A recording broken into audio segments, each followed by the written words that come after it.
Welcome viewers. You are watching Tritiya Matra and this episode is in English. There is a big question within and outside the Bangladesh. Can Bangladesh deliver democracy?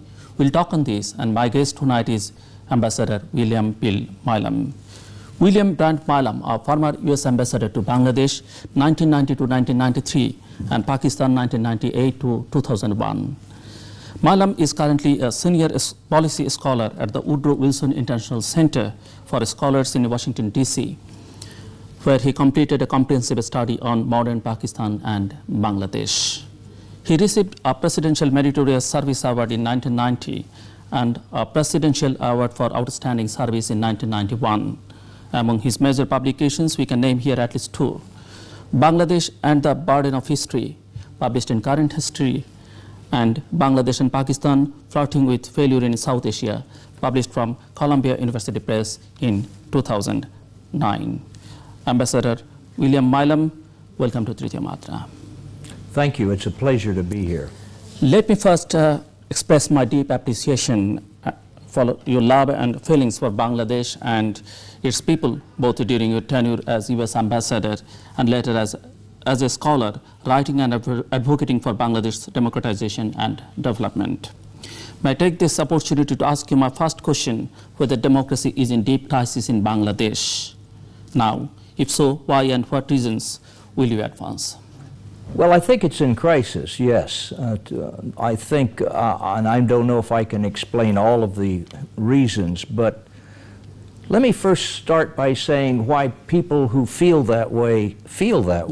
And I'll tell you why I feel that way. I guess I remember, for me, it was a thrilling adventure to be here, partially because I arrived in the summer of 1990, just as the movement against General Ershad, a military dictator, was beginning to come together and to push him over, push him out of office. And it was an exciting time because we saw the two major parties, the Awami League and the BNP, come together along with a bunch of other parties, even I think Jamaat and certainly all the other parties, most of the other parties except for Ershad's own party. We saw, in fact, at one point after he was gone, the two leaders of the two major parties in the same room together. I don't know if that's ever happened since. I don't know if it ever happened before. I was witness to that, so maybe that's a moment in history I should be treasuring too. But I remember that after Ershad stepped down, because of the pressure from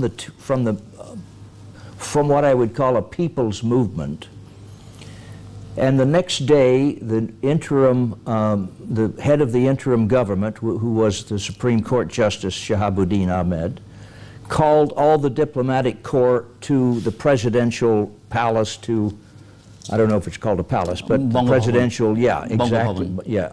So all of us, and I remember my own car had to sort of snake through a crowd of what must have been 100,000 people, all of them young, all of them probably younger than you guys are in this room. And it was a feeling of exhilaration that I can't describe, just to see the beginnings of what I hoped was real democracy. Our hopes since then have been pretty much shattered, you know, by both parties. Both parties in office have governed very poorly. That has occasioned, over the 23 years until recently, every election brought another party, one of the opposition party, back into office. And now we have a situation in which we have a one-party government. Now that is by definition not democracy.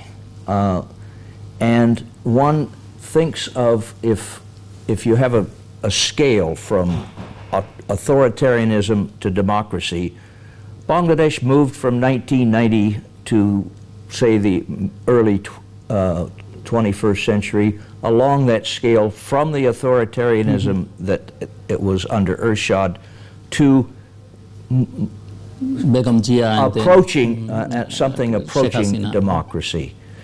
And now it seems to have moved back along the scale, more towards authoritarianism.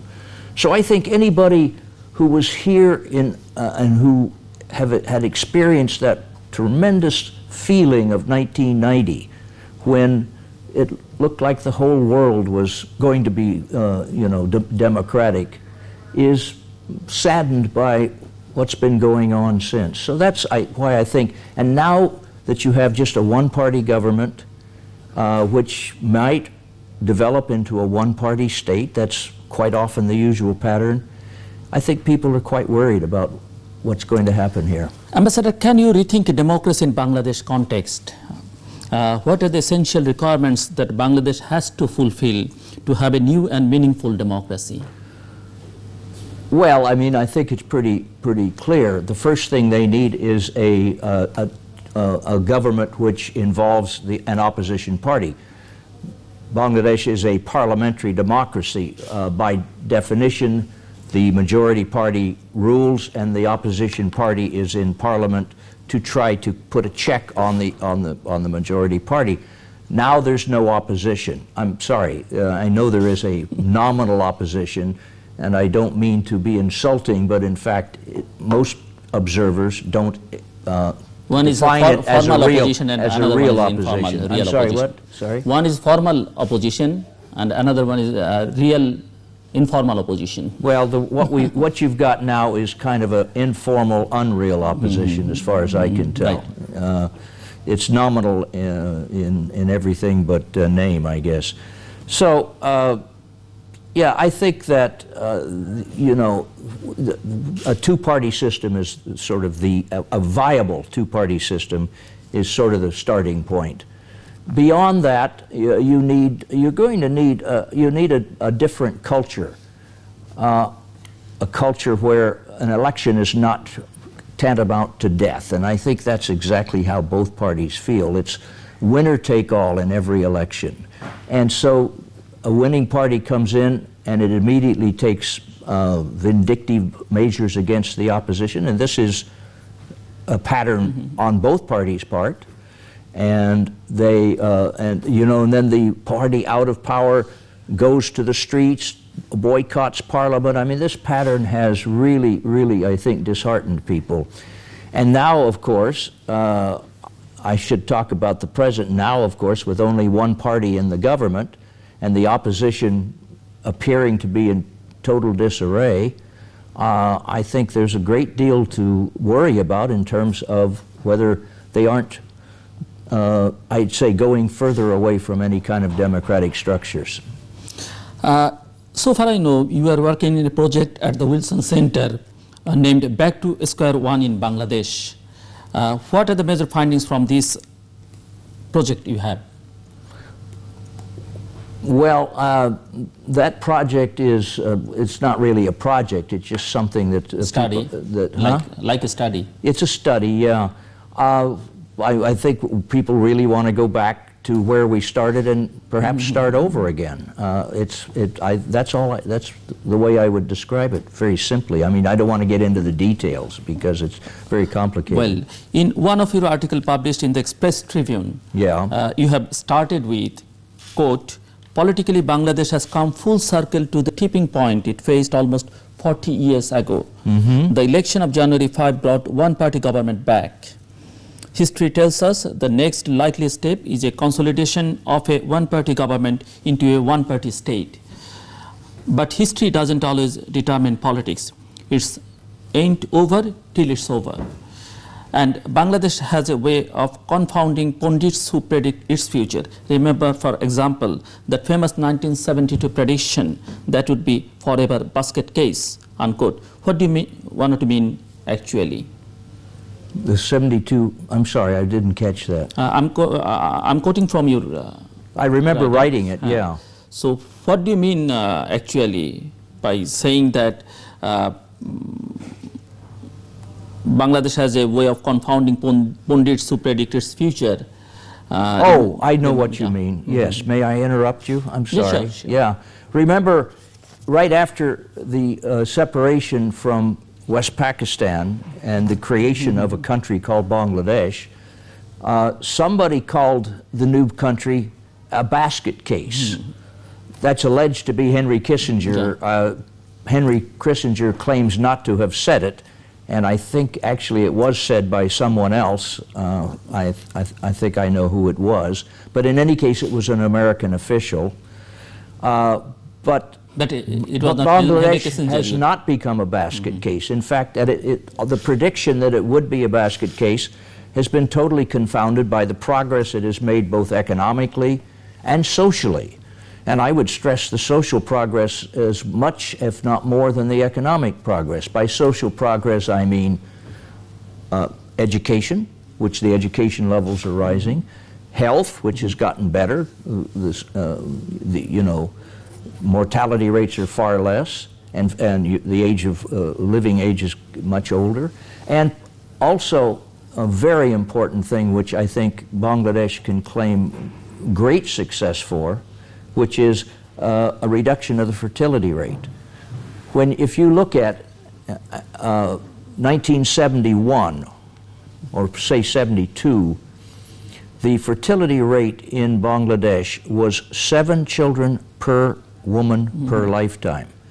Now that happens to be probably a figure that also includes West Pakistan, but it was pretty much the same here.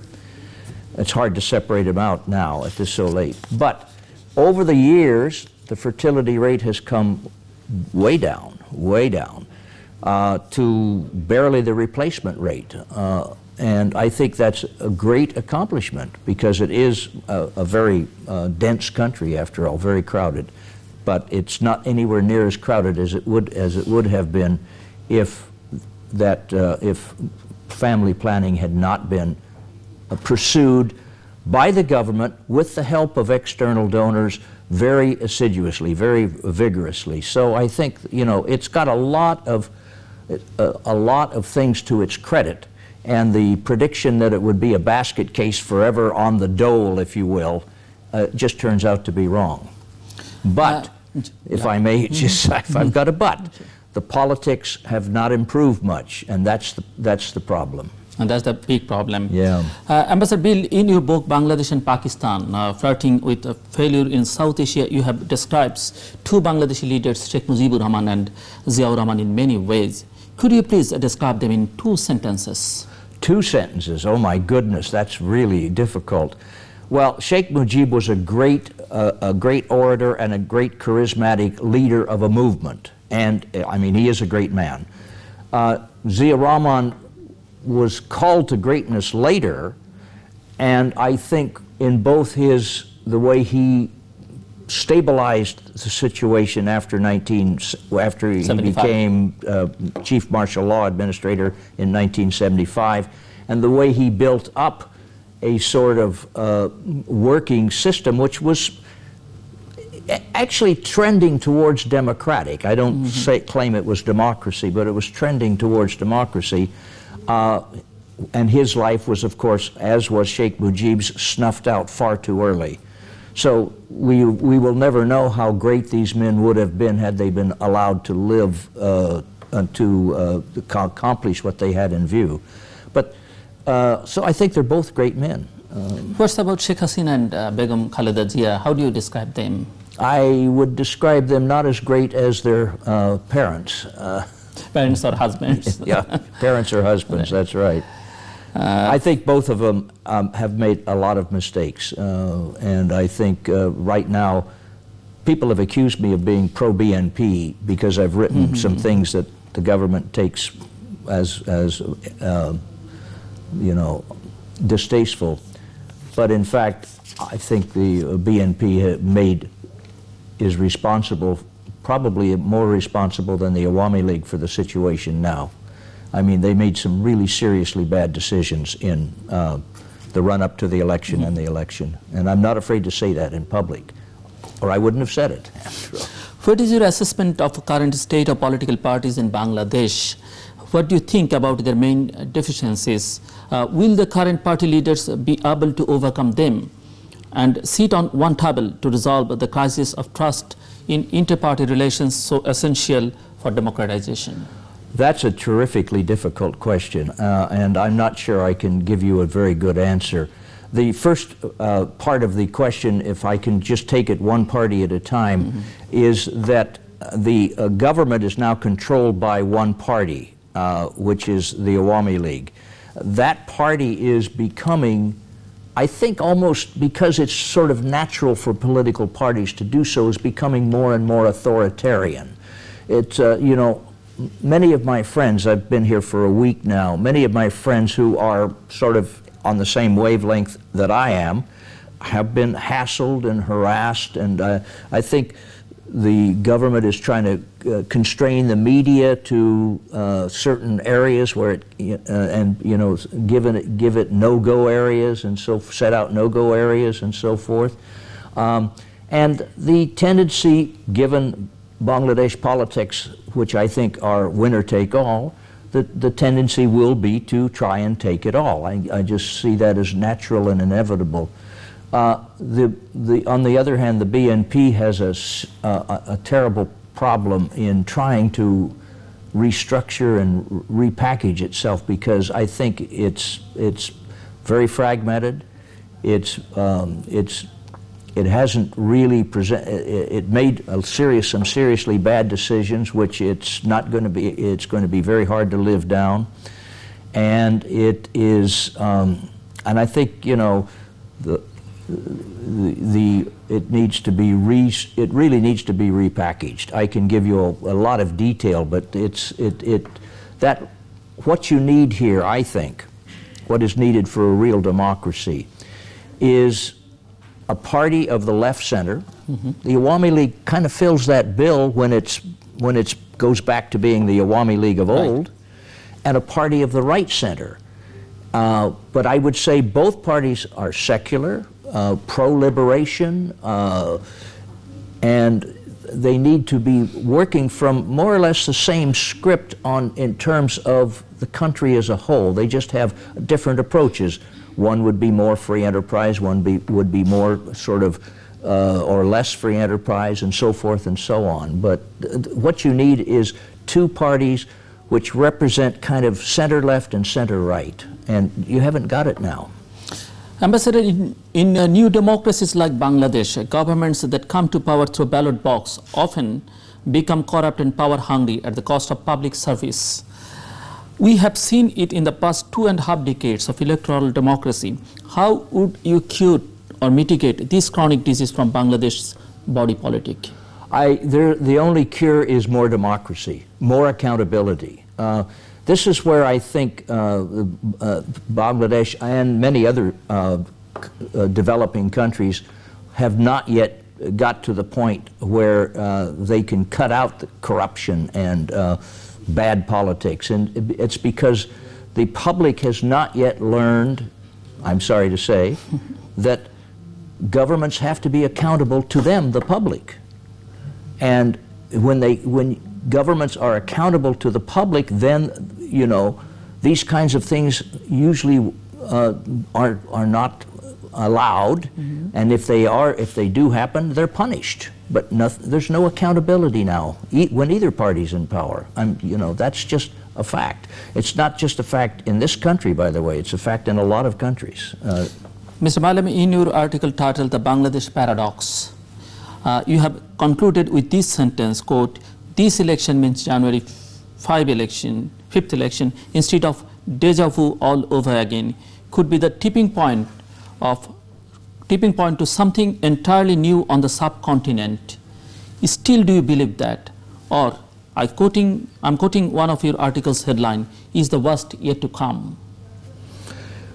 That, you know, you just ask nothing but difficult questions, but let me give you the answer. First of all, I think that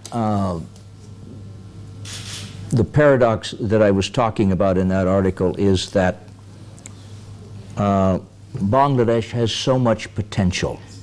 It has so much potential, and yet, and it shows that potential in many ways, in the economic progress it's made, in the social progress it's made, and yet the paradox is while it's making progress in these areas, it's regressing politically, at least in my view. That's my view. I'm not giving it to anybody else. And that's the paradox. Why is it going one way socially, one way economically, and backwards politically? I think it's because of what I've said. Politics is just not working. Now, the part you quoted was really to say that something new in South Asia would be a one-party authoritarian state. It was tried in 1975 right here in Bangladesh. As you know, it didn't work. I don't know whether that is the objective of the present regime, but it sort of looks like it, doesn't it? We all now realize that military intervention in national politics undermines long-term prospect of democracy. Probably you have more experience as you served as U.S. ambassador to Pakistan.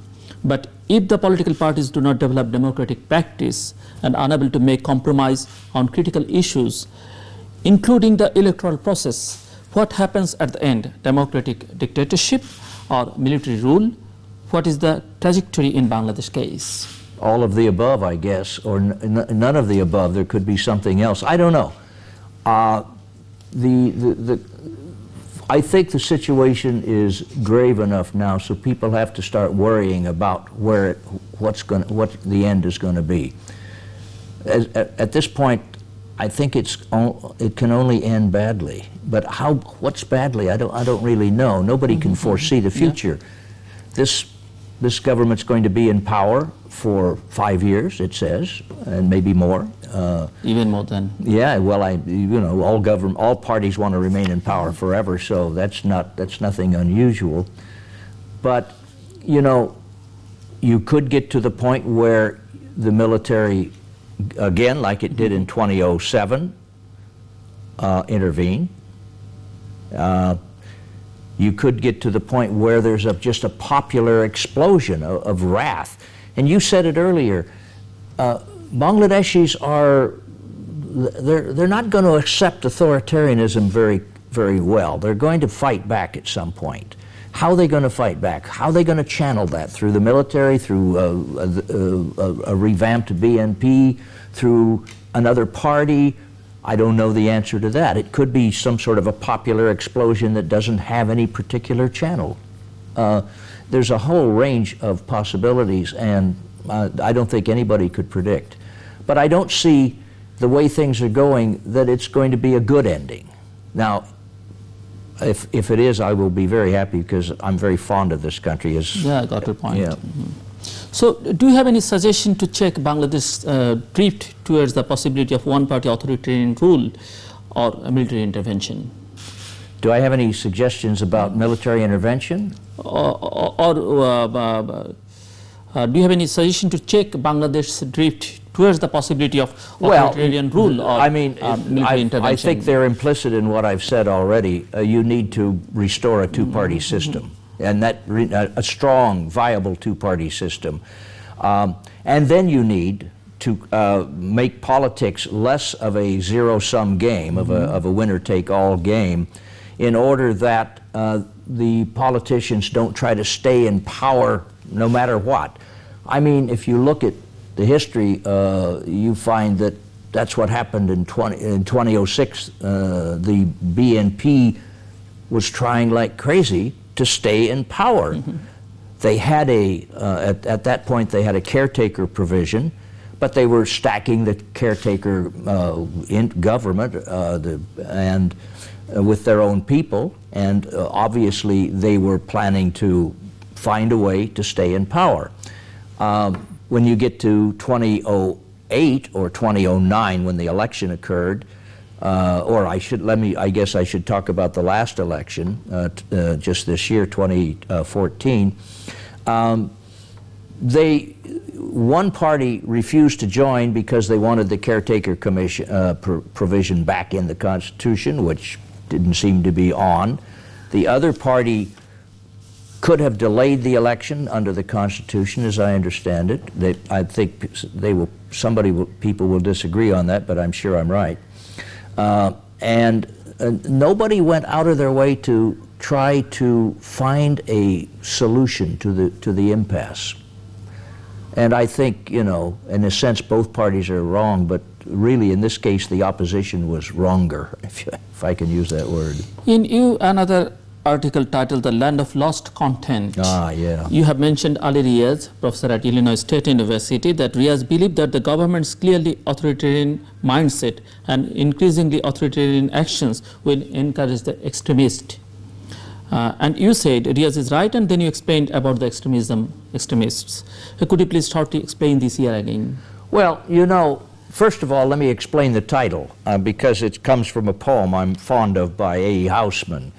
And A. Housman was feeling very nostalgic about a lost land, he called it, but it was really rural England in the 19th century, and it had been, you know, urbanized, and he felt very nostalgic about the land that he had lost. And I think a lot of us, and certainly me, I feel very nostalgic about the country that I think I lost. I'm not a Bangladeshi, but I feel like I lost Bangladesh because from forward movement it's moving backwards, and at least in political terms. So that's the title. It's right after the election, and it was made the party in government, the party of government, was saying, oh, well, we'll have an election right away. You know, we'll just fix it up, we'll get to an agreement. But as they went along, you stopped hearing that, and you're not hearing it at all anymore. Nobody says they're going to have an election right away. That's what they promised. I think they promised that even before the election, so that those who went to the polls to vote for them probably voted with the idea that we'll get this over with and then we'll have another election right away. Well, it obviously is not going to happen. The government people I've talked to now, and that's not too many of them, have said, oh, we might have an election in 2 or 3 years. We've got to concentrate on the economy, et cetera, et cetera. Well, right, all of it, already the kind of promise of a quick election is gone. And now a number of members of the government are talking about being in office for 5 years before there's an election. So I think a lot of people are disappointed that the Awami League is not carrying out what it sort of pledged to do. And that's mainly what I was writing about. In one of your articles, you wondered whether a reborn, renamed, reformed Bangladesh Jamaat-e-Islami, if able to shed its collaboration image, might turn into the center of the opposition. Could you please explain why you think this way? Well, you know, first of all, it was the, I have not thought that the BNP should have been linked to the Jamaat-e-Islami. The Jamaat-e-Islami is, I'm not anti-Jamaat-e-Islami, but it's never been a big factor, at least in elections. It never draws more than 5 or 6% of the vote. I think the BNP wanted the link partially because of its electoral alliances are quite common in parliamentary governments, and I've got no problem with that kind of electoral alliance. But they also envisioned the Jamaat having street power that they didn't have. But you know, the truth of it is that the government, on the other hand, has the Awami League ran the election on the basis of that connection and on the sort of fear that if the BNP were in the election and were elected, the Jamaat would be a big factor. And they've gone as far as banning the Jamaat and kind of discriminating against them as a political party. And if these policies continue, I see the Jamaat being driven underground. And that's dangerous, to drive a party underground. I mean, they become more radical, as a matter of fact. That's true everywhere I've ever, any history I've ever studied, where parties are driven underground, they become more radical. And a more radical Jamaat would be perhaps a more violent Jamaat. More dangerous. Can you foresee I mean, the worst case scenario is a case where the Jamaat is so radicalized that you start getting suicide bombers and the kinds of things you're having in Pakistan now. They become another Taliban or something, which I don't think right now the Jamaat would want to be that. I don't think they want to be accepted as a regular political party. It's not a party that I would have a great deal of sympathy for, but you know, in my view, in democracies, anybody's got a right to form a party, and on any ideological line that isn't totally anti-state and anti-people. So I think that, in fact, what this policy that the government is following could be very counterproductive, and I worry about those who advocate this policy. I think they should think about whether that would destabilize the country or not. I think it would. Ambassador, do you think this government will be able to complete the process of trial against perpetrators of crime against humanity? What will be the impact if the government fails? Fails? If the government fails to trial. Complete the ICT? Yeah. I don't know. You know, I've never been a fan of the ICT. I believe that justice is necessary here. I believe that some closure is needed for the victims of 1971. Let me take it away from Bangladesh for a moment and remind you that I also served as head of our embassy in Liberia. Liberia, yeah. Where and in the middle of a civil war, and there were enormous war crimes committed during that period.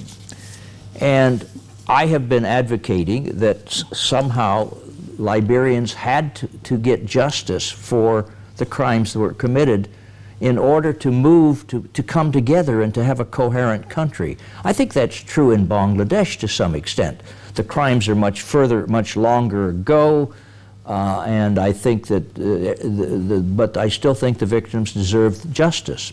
I also think, however, the accused deserve trials that are fair and free and you know, conducted under the rule of law, and I'm not sure that's the case. But I don't want to get into that. I'm not a lawyer, so I don't want to get into that.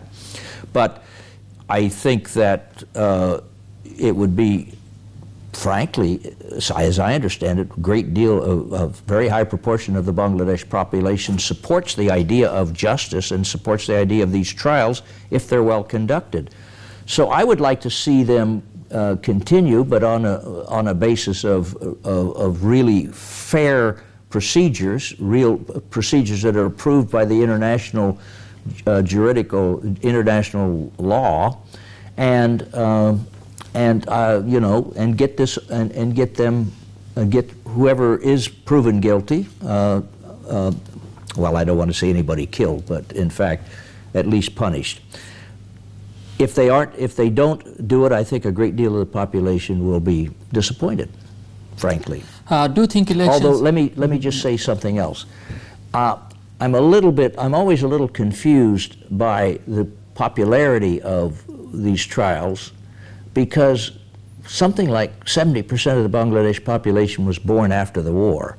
And I guess, you know, their parents or grandparents, some of them may have suffered, so there's a feeling that way. But, you know, none of these people are going to be around in a few years, neither the victims nor the perpetrators. So it's a very difficult, morally ambiguous question. So do you think elections without rule of law will bring any qualitative change in Bangladesh's government conundrum?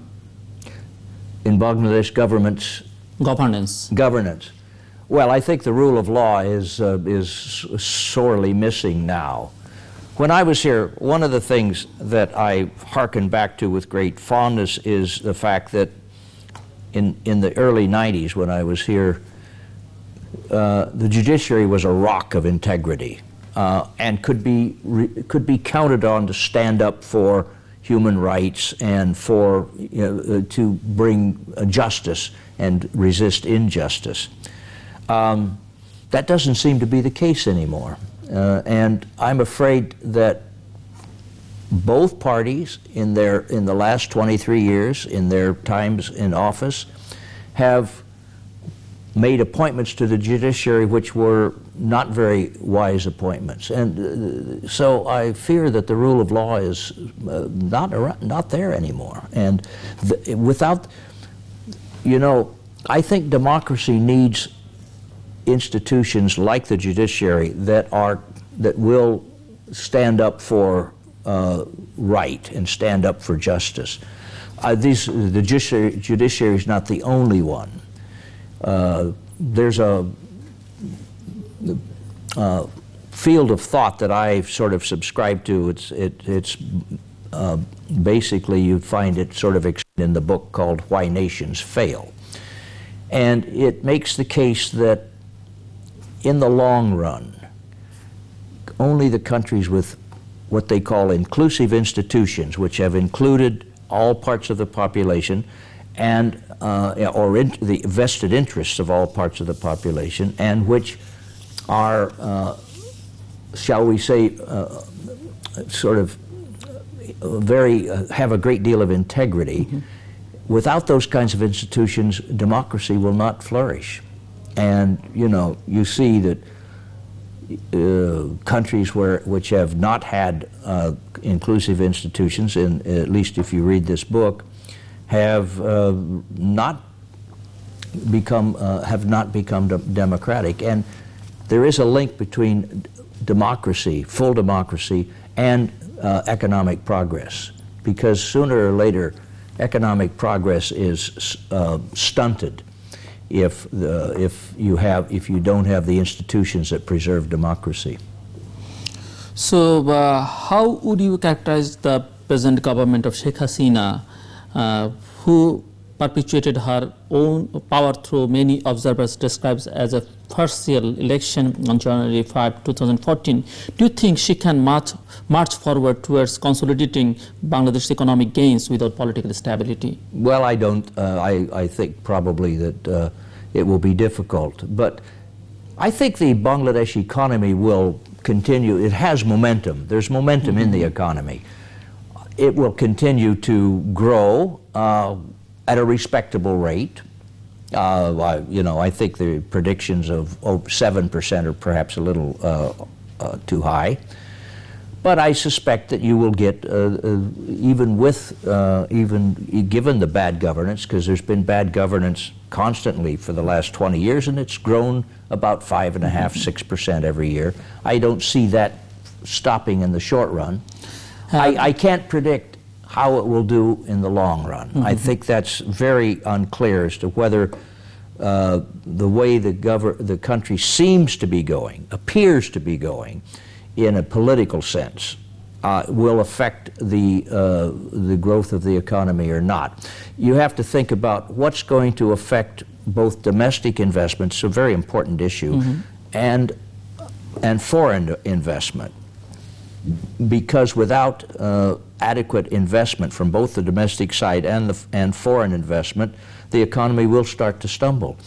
And what may be, and I'm not being very assertive about this, but what may be the question is, how stable will Bangladesh be in the next 5-10 years? So those investors are going to take those kinds of feelings, the uncertainty, into account. So it could be that over the long run, the economy will slow down a bit. What is your assessment on the role of media and civil society in Bangladesh? Do you think that they will be able to play a catalytic role in changing the course of politics, or will they be marginalized more to be of less significance in the coming days? Well, that's a great question, and you probably should answer that, not me, because you're part of the media. But I'm very, very, I admire the media here very much. The media people I know are brave. They're out there giving their opinions on what's happening here, and they're being lectured, they're being harassed by the government, they're being lectured as to what they shouldn't print, and they're printing it anyway. They're being threatened with closure sometimes. So the answer to that is, if the media remains as free as it is now, and I hope to God it does, then I think the future for the country is much, much more optimistic than if it does, than if the government is able to put, you know, to make it more mute. So. Ambassador, what is your assessment about Bangladesh's current relation with United States and other Western powers, as the government of Sheikh Hasina seems to pursue a more Asia-centric policy, trying to deepen relations with China, Russia, India, as well as Japan? Well, I don't think we have any problem with them pursuing and deepening and widening their relationships in Asia, because that would be a sort of a natural thing for a country in South Asia to do, wouldn't it? So I may be wrong, but I think that we wouldn't be very concerned about new trade or new investment by any of those countries. We would hope for equal treatment for our investors and for our traders, and I think we would get it, because there are certain international rules. So I don't think that's, I know people have asked me about that before, but I don't really think it's a major issue for the United States. What our major issue should be for democracy to improve, for democracy to actually strengthen here. That's the major issue. The United States still thinks that she has wide and deep relations with Bangladesh, although many of U.S. concerns were not addressed here and advice not followed. What is your thinking about the future of U.S.-Bangladesh relations? I think they're pretty much going to stay as they are. I actually think that there will be, if human rights abuses continue to grow, and it looks they have grown over the past few months, then there will be some friction on human rights issues. I think that that's part of our shall we say, our genetic makeup. We the Americans, we will be very unhappy with human rights abuses. I think that to the extent that human rights abuses are contributive to the growth of a one-party system, we'll be more unhappy about that. But I think that, you know, the present relationship is a pretty good one, and I think we would hope that it would remain at least as good as it is now. But you're going to think, I think you're going to hear from the United States a little bit more concern about what's going on in particularly the fields of human rights and democratization. So you think that these are the things that causes the relationship in recent years, or no? I don't think the relationship has been strained in recent years. I think the relationship has been pretty good, and I don't think it'll be. I hope it isn't strained in the future, but I do think these issues are going to come up more frequently, and perhaps with a little more loudly. Mr. Ambassador, how do you justify the U.S. role on Bangladesh independence of war in 1971? Well, I wasn't around then, and there's been a book on that by Gary Bass, which we evidently, according to him, he's a Princeton scholar, quotes a lot of Nixon and Kissinger, who were more interested in West Pakistan as a conduit to China, because they had this China policy at the time. So, you know, but the past is the past. We've gotten over that.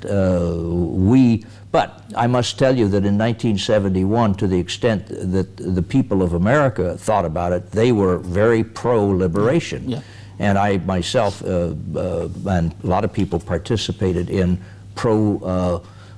Bangladesh rallies and or contributed to NGO relief and so forth. So it was that was a period when the government had one thing on its mind and the public had another. So some experts in Bangladesh say the U.S. doesn't seem to have a clear Bangladesh policy. Others say Washington is confused over whatever Bangladesh policy it has at the moment. It seems to many Bangladeshis that America want to see Bangladesh through the eye of India. Do you agree? I've heard that criticism. I'm not sure, because I'm not part of the U.S. government, so I can't tell you what goes on inside the U.S. government. I'm, you know, now a member of a think tank, or what, although we're not supposed to call it a think tank, the Wilson Center Research Institution, and I don't get over to the State Department very often, so I can't tell you what they're thinking there. India is an important country. It's a very important country, and I think we've had some problems with India over the past few months, kind of problems that sort of came out of nowhere that have troubled our relationship with India, and so I'm sure we're anxious to get that relationship back on a steady path.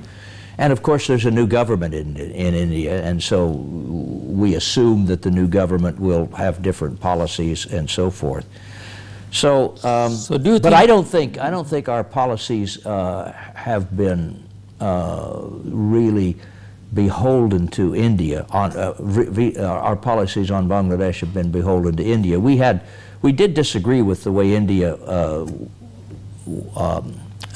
India's, how shall I say it, posture on the election on January 5.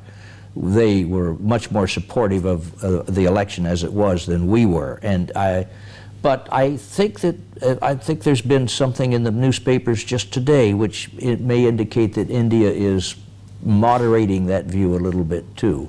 I don't know. I mean, I can't really comment more than that.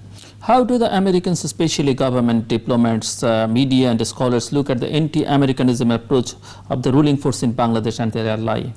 Well, I don't know. I don't think, they have made some anti-American statements, but they continue to work with us on things. I mean, again, I can't answer questions that only a government person could answer. I'm not going to speak for the U.S. government. There are people in our embassy that will. There are people in Washington that will. So, I mean, I come as a private citizen, as a private American citizen, with a history here in Bangladesh, of course, and I don't feel any anti-Americanism at all. Do you think the present change in India's power structure with Narendra Modi as Prime Minister will have any visible impact on the emerging politics in Bangladesh? My crystal ball doesn't extend to India, so I don't know the answer to that. Okay, I think that the Modi, as far as I can make out from newspaper articles and so forth, the Modi government is a very pragmatic and practical, going to be a very pragmatic and practical government. It is also, for the first time in 30 years, a government that one party has a majority in the parliament, or whatever they call it. And I think that, you know, this will make a difference. It will be a much more clearly defined policy, whatever it is. But let's talk about India's relations with big powers. Delhi has developed a very strong ties with USA, although in the second term of UPA government, we saw some misunderstandings between Delhi and Washington, especially on diplomat Debjani and Bangladesh issues, as you mentioned. America's relation with Modi has been not warm until recently. He was denied US visa, though the ban has been lifted recently. Meanwhile, he developed a very strong relations with China and Japan, although Modi has to maintain strong ties with USA. Do you think he will focus on more balanced relation with China and America, or economically he will develop a strong tie with China and geopolitically will be closer to Washington? You know, that's a question you should ask one of the Indian analysts who visit Bangladesh, not me. I don't know. I think that, you know, Mr. Modi is a very pragmatic guy. We're going to try and work with him, I think, we, the United States, although, again, I don't speak for the U.S. government, but I gather that we've already sent the Assistant Secretary to Delhi to take the pulse of the new government, shall we say. And we're going to work very closely with India on the issues that mutually concern us, I think. But let us focus on the Indian Ocean. The which? Indian Ocean. Indian Ocean. You know, but there are a lot of tensions among big powers on the freedom of navigation on the high seas. Yeah. Are we going to see power play of Navy forces of key powers in the Indian Ocean? Where does US stand in this picture? Sir, that is a question that I can't answer. I'm not going to answer. You have to get a U.S. government spokesman to answer that kind of question. I'm sure we want I would think we want the Indian Ocean to be usable by all of the major powers. Do you see an end of U.S. engagement with Pakistan after 2014 when it withdrew troops from Afghanistan? No. And first of all, go ahead, sorry. And is Afghanistan becoming a proxy battleground between Pakistan and India? What do you think? Let me say to the second question, to the second question, I hope not. I hope the answer is no. But the first question is a more important question in a sense. And that is that, first of all, let me say, we're not totally withdrawing after 2014. We are drawing down. We'll be down to 9,800 troops. At least that's what I've heard. That's what our government has announced. In Afghanistan, we are continuing to try to work with the Afghan government to bring the Afghan Taliban into some sort of agreement, some sort of peace deal. I think that that will be continued. I think we will continue to train the Afghan army. I actually am fairly optimistic about the future of Afghanistan. I think that, assuming that Pakistan does not play a spoiler role up there, I think that Afghanistan may actually succeed in a peace process and begin to develop as a nation. It's a very, very fragile place right now, I know that. As to, I think, the beginning of your question about Pakistan, Pakistan is very important strategically, and it will remain so. And we hope, among other things, that it plays a supportive role in the Afghan peace process. So our relationship with Pakistan will continue and probably continue very strongly into the foreseeable future. I see no way that we're going to sort of divorce ourselves from Pakistan. What actually determines the U.S. foreign policy, its own domestic dynamics or global strategic perspectives? Both. Both. I mean, both of the above. If you read my favorite, one of my favorite historians, although he was a historian of Soviet Russia, was the famous diplomat George Kennan. He wrote a book way back in 1950 about U.S. foreign policy, and he came to the conclusion, and I think it was kind of a conclusion that he didn't like, was that U.S. foreign policy is quite often driven by domestic politics. And the proof of that was in some of he had 6 examples, I think, of that being where that happened. So, yes, domestic politics influences our foreign policy, always will, always has, always will. But that's no different than any other country.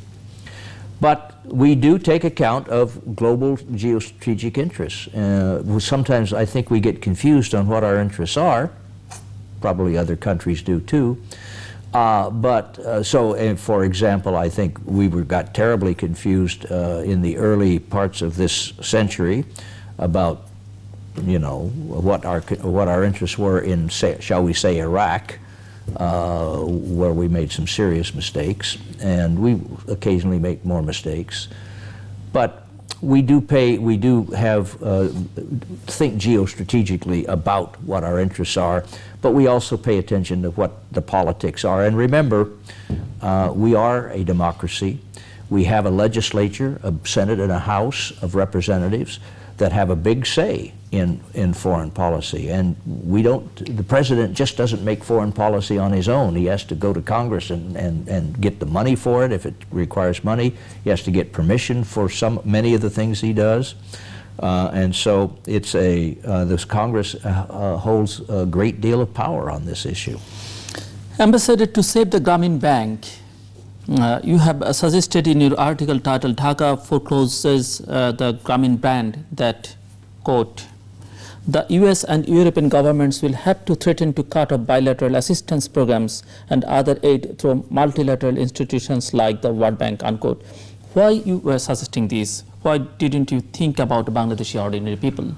Well, you know, that article was written several years ago. Yeah. It's not very recent. What I suggested, which at the time I thought was reasonable, did not happen. And the government of Bangladesh went ahead with its program on the Grameen Bank, despite our jawboning, if you will. So we didn't have the leverage we thought we had. And we were unwilling, and this is quite often the case, we were unwilling to use our aid programs or the international institutions programs which actually help Bangladesh people. We were unwilling to use them make them hostage to the policy on Grameen. So we tried to talk the government into a different policy. They were adamant. They went ahead. They're going ahead still. It's not over yet. Against Professor Yunus and Grameen Bank. Sorry? Against Professor Muhammad Yunus and Grameen Bank. The policies continue to go ahead. Professor Yunus is still, not him so much as the board is still holding out. Professor Yunus has really left I mean, he doesn't really have the bank. It's not part of the bank anymore. So, but I see him quite when I'm here. He's a great man. He's a very great man. And I thought it was a damn shame that the government treated him so poorly. But I'm just one person. I think that my anger on that was shared by a whole bunch of other people, including Hillary Clinton, Ambassador, President Clinton, and many other Americans. We are at the end of our program. Could you think of the best as well as the worst scenarios that Bangladesh should face in political arena in the coming days? I think what Bangladesh faces is the seems inexorable to me, sort of drift towards authoritarianism in a one-party government and a drift towards a one-party state. This strikes me as, very, very deleterious to Bangladesh's long-term future, and I would hope that's why I say that what has to be done is to somehow get a second party strengthened, refurbished, a party that will be, so you have a real two-party system. Ambassador William Bill Marlam, thank you so much indeed for joining with us. Thank you. Viewers, you can also watch this show on YouTube, Facebook, and trityamatra.com. Thank you all and goodbye.